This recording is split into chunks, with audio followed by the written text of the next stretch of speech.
All right, welcome. Here we are on day 13 of this 30-day AI prompt challenge, and let's get right into it. Share the screen here. Hope you guys are having a good summer. Let's get going here. Share. All right, so here we are. It's day 13, and we're talking more about, look, as you're growing your team, you have to come up with some growth plans, right? Why does all this matter? Because when you hire good people, that's just half the battle. The other half is you got to train them and comes up with some sort of an onboarding process. And for a lot of guys, there's this theory in construction. I just throw them out on the job site. If they don't know what they're doing, then I'm getting rid of them. And I would say it's a short-sighted approach because there's a lot of people and they just need some guidance as opposed to how you want things done within your company. So when that happens, you got to come up with a plan, right? So don't just think that your guys will just figure it out on their own. Show them a path, show them what you expect from them, and it works for everybody. And think about this specifically.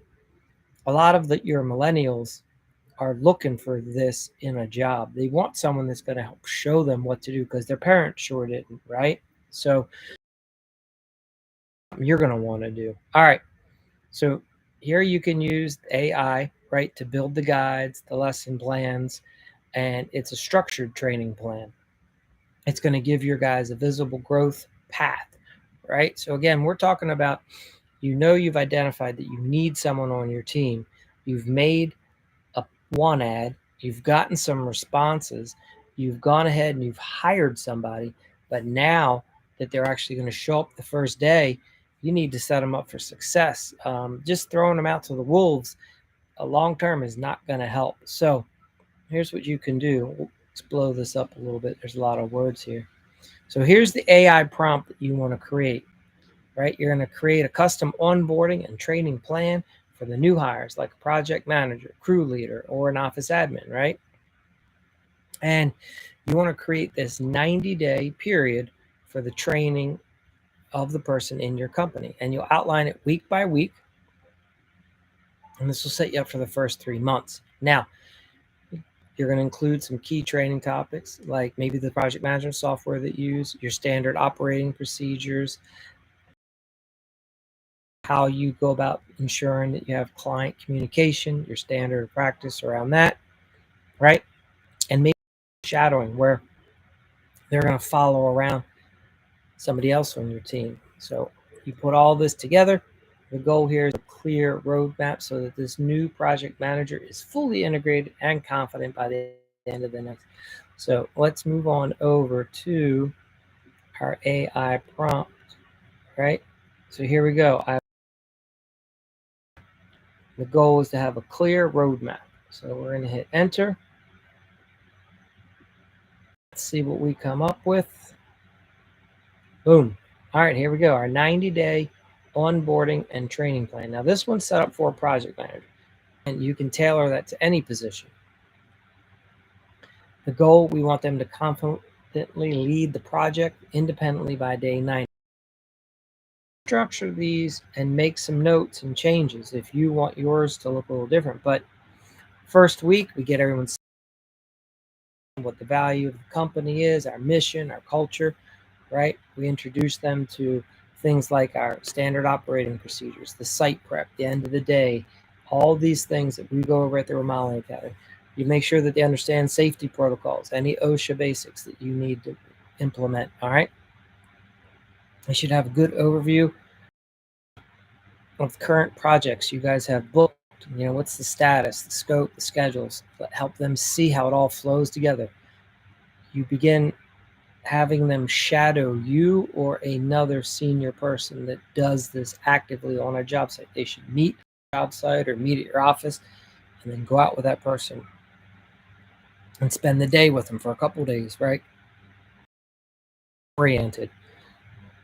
And maybe assign, like, show them some of the documents that the company has so that they can read over things and understand it on their. All right, so there you go. That's week 1. Like, boom.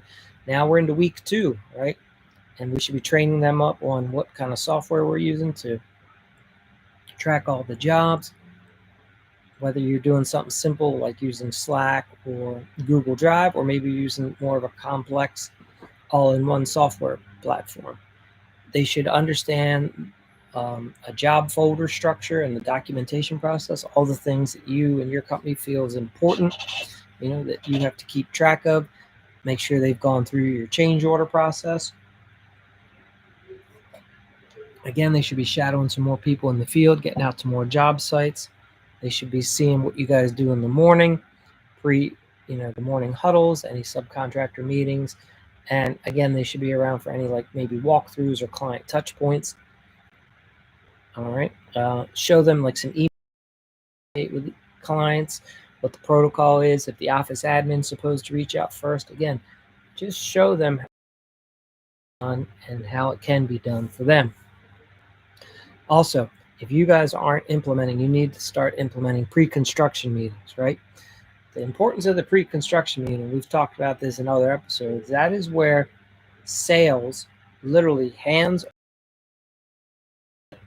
goes from sales to production. Your sales rep should be out of the job as far as contact level once it's going into production.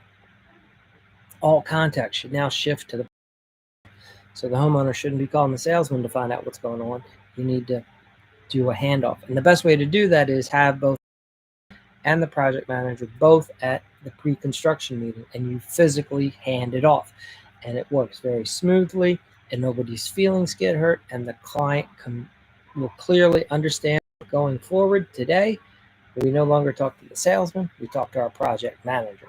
Now, you explain to them, hey, once the job complete, if you want other future projects, yes, you come back and call the salesman again. All right, so now we're already into week 3. You're going to have them rehearse the types of client and communication routines that you use, whether it's check-ins, right, walkthroughs. Show them the ropes. So they should start being now participating in some client check-ins.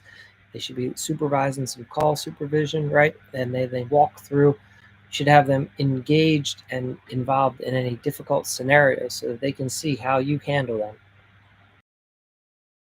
Like, hey, how would you handle this? How would you handle that? And give them a chance to, in the moment, see how they would handle it. All right. Let's see, week 4, now it's more like soft skills, right? Some more scenario-based training. What if this doesn't happen? How would you handle this? Again, practicing some more things, running a mock through checklist. And at this point, you should be ready to give them projects, right? So they should be involved now in getting into their first project. And then, boom, you now understand the whole note-taking setup and how everything's done. They should be able to log by now and taking job photos and updates and checklists, right? They should be able to handle emails. So now you're getting them integrated, right? You're giving them some more small tasks to get involved in. You're going to show them how to get updated, right? And now we get them running through a bigger project by week 9. Somebody's going to sit down with the project manager and have a communication with them, see how they handle issues, find out. Every person's going to struggle and succeed differently. Some people are going to be really good in one area and not so great in another. And that's where you do your individualized, customized coaching with them. And you walk them through, great, you're awesome at this. Hey, here's some ways we think get better at that as well. So there you have it.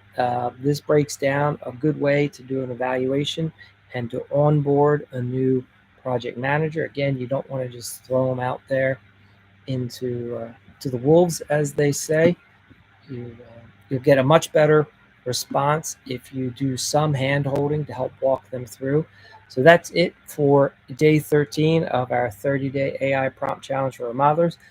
Again, if you have any questions, you want to see something specific, or maybe you've started implementing one of these prompts already from a previous episode and you've got some questions, reach out to us.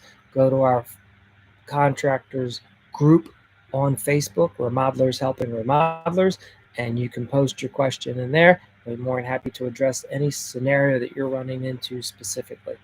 So otherwise, I'm going to stop the share.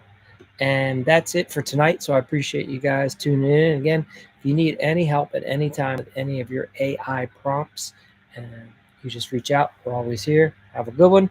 And we'll see you tomorrow we are on day 14. We're almost halfway through this 30-day challenge. All right. Take care.